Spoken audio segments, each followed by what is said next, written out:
What's up? J Street Moto here, and welcome to the channel. Thank you for taking the time to watch this video. Today, or this video, I should say, is episode 13 in a series that I've done to chronicle a trip that me and two of my best friends made from the Charlotte, North Carolina area to the Pacific Ocean and back. By the end of it, we had done a little over 7,000 miles in about 12 and a half days, and we'd gone through 21 states. Today will be the last video in the series, as today is the day that we go from Beckley, West Virginia, back home. As I put together this video, it's really, it's weird. You know, this is the end of the trip that we took, and it's like I'm reliving the end of the adventure all over again. I hope that everyone, that all of you have enjoyed watching these kind of daily episodes of this trip that we went on. And if you are, and you're enjoying, you know, kind of what's coming out on this channel, please subscribe to the channel, click the notification bell. If you're liking any of the particular videos, please like them. And always, of course, feel free to comment. I think those of you that have commented have realized that I'm fairly responsive. So, in any case, this is the last day of the trip, and as I'm thinking about this, and as I'm talking about it and looking at where we're riding, the reality is that the road that we're on today, all three of us have ridden it multiple times. I mean, to the point where we can almost ride it blindfolded. We are so close to home at this point. That 200-mile range is so close to our house that we get out here quite a bit. So it's nothing new to us. There's no, the experience here isn't like a wow factor. You know, kind of like it is when you go and you ride someplace that's completely foreign to you and you've never been before. All you've ever seen it in is magazines or on other people's videos. Those days, the riding just makes the day worthwhile. Today, it's less about the ride and more about just kind of, well, I don't know what the other guys are thinking about, but at least for me, as I'm taking this ride today, I'm really not thinking about the ride at all. What I'm thinking about is, you know, everything that we've experienced throughout the entire past, at this point, 2 weeks, which is, I mean, we ended up being gone for about 15 days. Really, it was 14 and a half, but let's call it 15. And, you know, there was a lot that happened during that time. And so you're kind of reliving that stuff in your mind. You're remembering all the cool people you met along the trip and all the, you know, the really cool experiences that just happened while you're out in the middle of nowhere on a motorcycle meeting complete strangers. And that's kind of one of the things that we enjoy most about taking these trips. At least it's something I enjoy most about taking these trips. It gives me a chance to hit the reset button on my, you know, how I view my fellow man. Because, you know, you get into a routine when you're at home, and you end up falling in, at least I do, falling into this this hole of everything I'm hearing is negative about everyone. Everything I'm hearing is just bad news from every direction. And it makes you feel like that, well, everything must be pretty shitty. And a trip like this shows you that really none of that stuff's true. There are bad things that happen in the world. We all know that. But what I'm saying is, in general, the people that share this planet with you all have kind hearts, and they're all, you know, we have way more similarities than we have differences, I guess is the best way to put it. Now, one thing I do want to take a few minutes and talk about, and I haven't really talked about it at all this trip, so I thought I would use this last episode to speak about it a little bit. So as most of you know, I've got a 2018 Road King Special. And that bike does not come with a windshield. It is the most stripped down version of a touring bike that Harley makes, and I love it. I love it for those reasons. Now, with that said, the first time that David and I went to California, I had no windshield on the bike. I had no lower fairings on the bike. And what I realized on that trip was two things. First, I get a whole lot of fatigue in my legs, especially if I've got to have on cold weather gear or rain gear, with the wind blowing against me when I'm at highway speeds. That's the first thing that I noticed. And because of that, I ended up ordering lower fairings around the time that we went to Sturgis last year. They didn't come in until they actually arrived 2 days after I got back from Sturgis. So they were of no use to me going to Sturgis, but they were of use on this trip. Specifically, the ones or who I went with was Hogworks. And can't speak highly enough of that product. It went on the bike easily, and it for sure cuts it changes the flow of air on the motorcycle and changes how your body is being bombarded by the wind when you're at 70 to 80 miles an hour for 10 hours a day. It's the first thing that really changed on the bike. Second thing that I added prior to going to California a second time was I put some taller handlebars on the bike.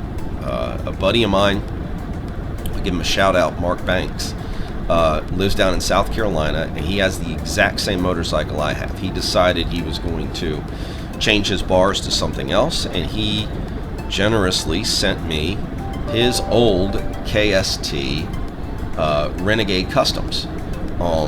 And I got them powder coated, so they were basically brand new bars, and installed them on the motorcycle. That drastically changed my longevity on the bike. It put my hands in a position where they weren't going as numb as quickly, and it just made it a more comfortable ride. Shortly after putting the bars on the bike, my wife got me the Kuryakin Road Thunder speaker that mounts on the handlebars. Now this is for those of you that don't know, this is a 300 watt speaker tube that mounts on your handlebars and points right at your face, and it's Bluetooth capable, so you literally connect your phone to it and you can hear music without having to have earbuds in. So, and for me at least, without a windshield, I'm good. I can hear and make out what is coming out of that speaker up to about 65, 70 miles an hour. Once I get past that range without a windshield, you really can't make it out, and the wind noise just overcomes the speaker.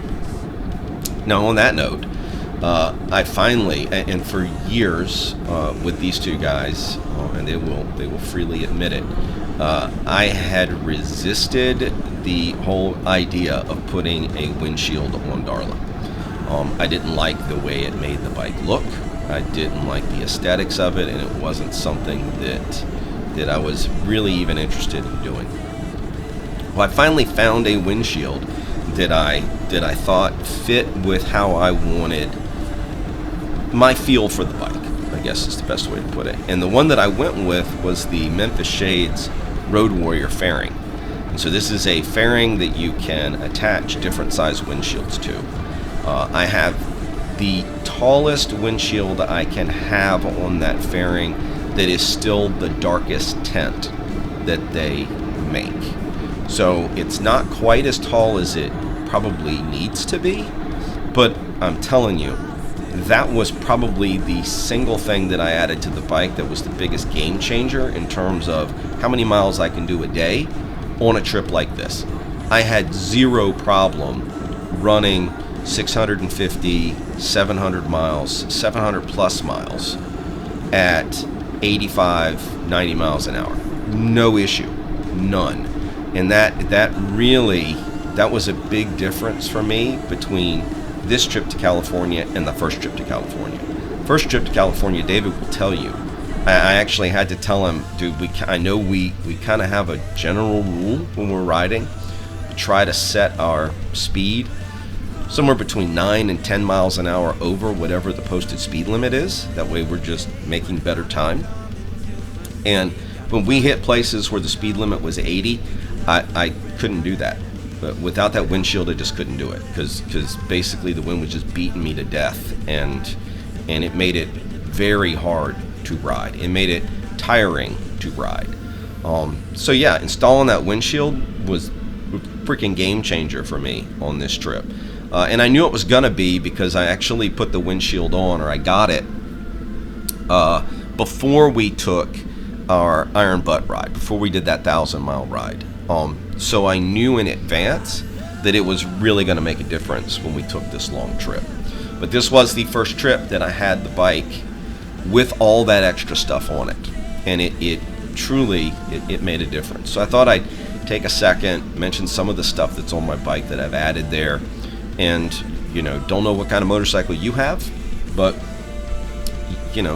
for what it's worth, that's a somewhat product review on the couple of things that I have on the motorcycle that are there for either creature comfort or making me more capable of riding longer distances.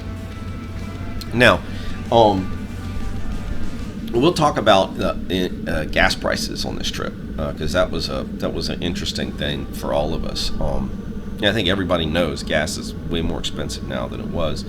But this gave us a chance to put some statistics around it and say kind of, on average, how much more expensive is gas today than it was 2 years ago.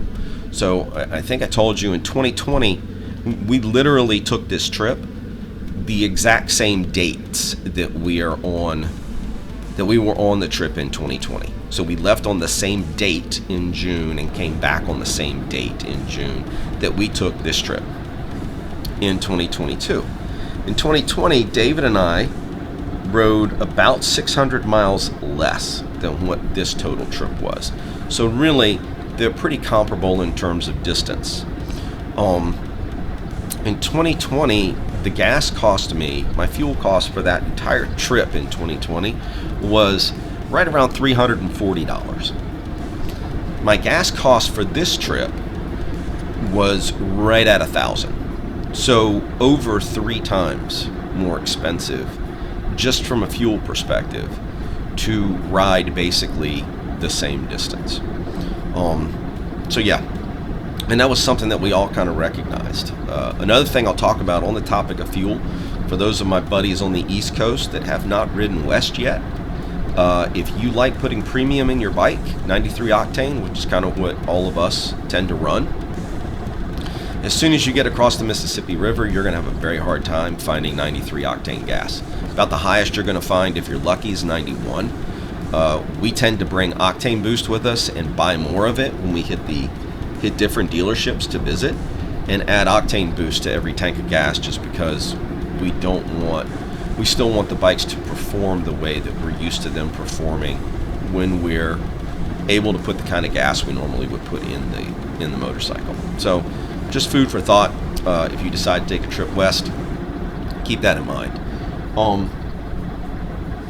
This is it's been fun putting together this series and sticking it out on YouTube. It gives me a creative outlet, but the big thing it allows me to do is kind of relive the trip and remember some of the funny things that happened, remember some of the, it just gave me a chance to relive the adventure, because it's going to be a few months before we get to take another one.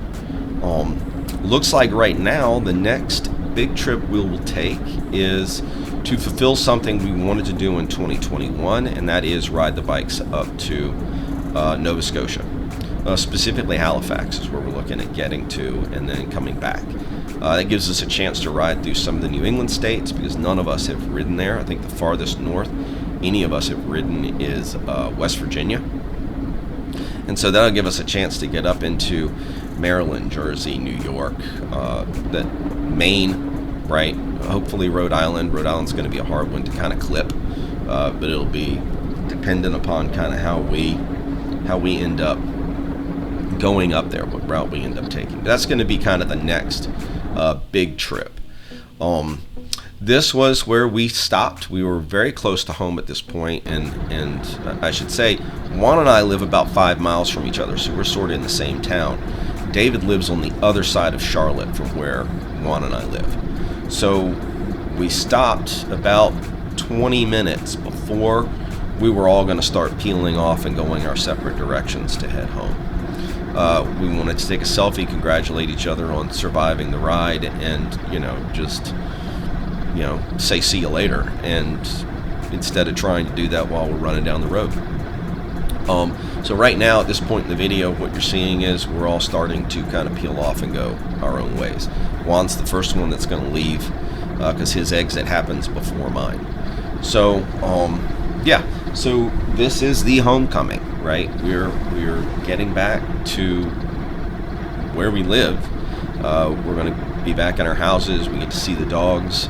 All of us are dog lovers and have dogs. Juan's got a couple of cats too. And we've kind of, I don't know about y'all, but for anyone that's really a pet person, you miss your animals when you're on a long trip, and they for sure recognize that you're not there. So that's kind of what's going on right now. We're getting ready to be home. I want to talk about the fundraiser for a second. It is still open, and I'm going to leave it open until probably September 2nd, 2022, which will be 2 weeks past when this video releases. That's what I'm thinking, at least. Actually, sorry, September 9th. That'll be 2 weeks past when this video releases. There's a possibility that I'm going to do an additional episode associated with this trip. We have got a lot of photos, and there's a little bit of riding video from the 2 days that we were in Napa.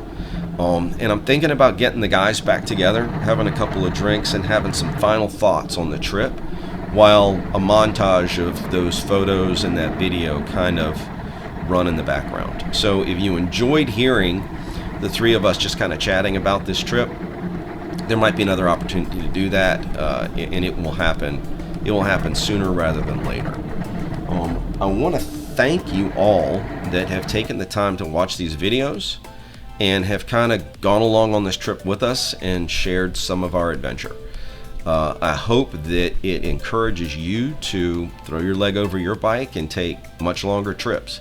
There's a lot out there to see in the U.S. There's a lot of cool people to meet, and you can't do it if all you're doing is riding around where you live locally.